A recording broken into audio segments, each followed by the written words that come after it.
I don't think that we can ever have peace with my family unless the truth is out there. Nostradamus got Queen Elizabeth's death exactly right. She died at 96, just like he predicted 500 years ago. But that wasn't his only royal prediction. He wrote about a warrior prince who would kill in eastern mountains. Prince Harry killed 25 Taliban fighters in Afghanistan. He wrote about a prince meeting Venus from across the water. Harry married American actress Meghan Markle. Every detail matched. But the prophecy doesn't end there. It says Charles won't last as king, and the person who replaces him, someone who never wanted the crown. In 1555, Nostradamus wrote something strange. He said the king of the Isles would be forced out and replaced by someone with no mark of a king.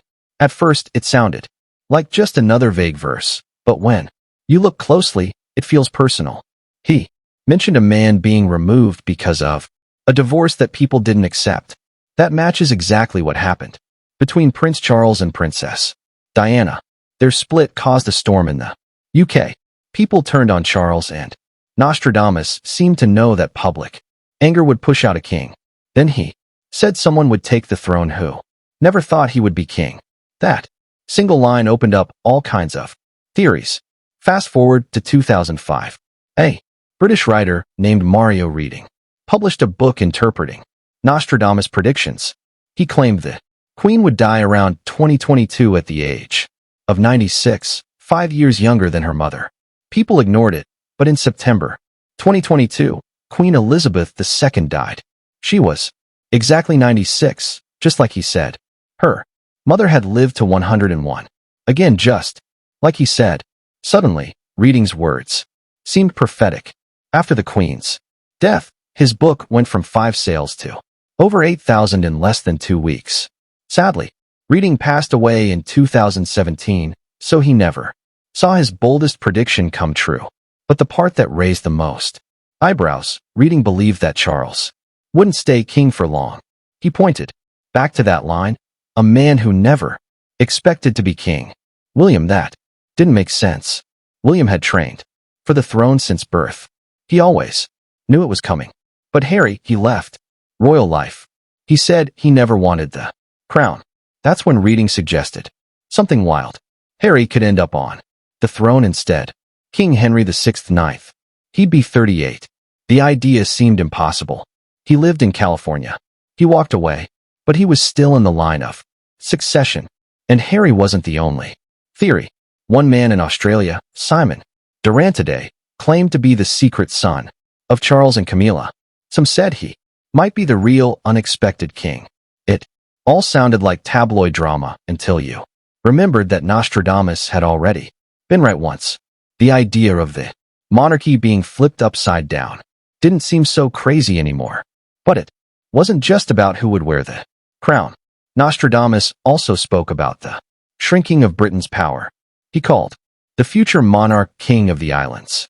Mario Reading believed this meant something bigger. He said that when Charles became king, the Commonwealth would fall apart.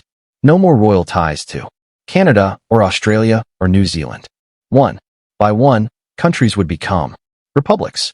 Barbados already had. Australia was debating. If this happened, Charles would rule only the British Isles. The monarchy would shrink more than it had in centuries. That's not the only time Nostradamus got specific with British royalty. He even seemed to describe how Princess Diana would die. In one verse, he talked about the penultimate son of the man with the prophet's name, leading Diana to her rest. Dodi Alfred, Diana's partner who died with her, was the son of Muhammad. That's the prophet's name. Another line describes someone wandering because of a frantic head. That could mean the paparazzi chasing them that night in Paris. It even talked about public blood being spilled and help coming too late. Diana's ambulance took almost 2 hours to get her to the hospital. Even more disturbing were the tapes Diana recorded. In the early 90s, she talked about feeling hunted, like someone inside the palace wanted her gone. She said she feared her death would be arranged. 4 years later, she died in a car crash. This fed into another Nostradamus line, one about betrayal coming from inside the royal house. Diana's words now sounded like warnings from a woman who knew too much. Harry's story also followed the strange path Nostradamus laid out. In 2017, he said in an interview that he'd wanted to quit the royal family at age 28. He felt trapped, like he didn't belong.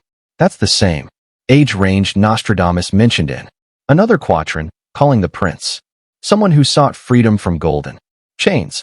Harry said he spent those years lost, unsure of his future. He was in the army, then partied in Vegas, then came back to royal life feeling more confused than ever. The pressure crushed him. He said it caused total chaos inside. And then came the Nazi costume. In 2005, at just 20 years old, Harry wore a swastika armband to a party. The world exploded. Headlines called him Harry the Nazi. It happened just days before the 60th anniversary of Auschwitz's liberation. Holocaust survivors were furious. World leaders were stunned. The royal family was humiliated. Nostradamus had written about a prince's great shame and a symbol of ancient hatred. A young royal wearing the mark of evil. Suddenly, it wasn't just a scandal. It looked like a prophecy fulfilled. Harry apologized. He went through Holocaust education, but the damage stayed with him. He later said it was one of the biggest mistakes of his life.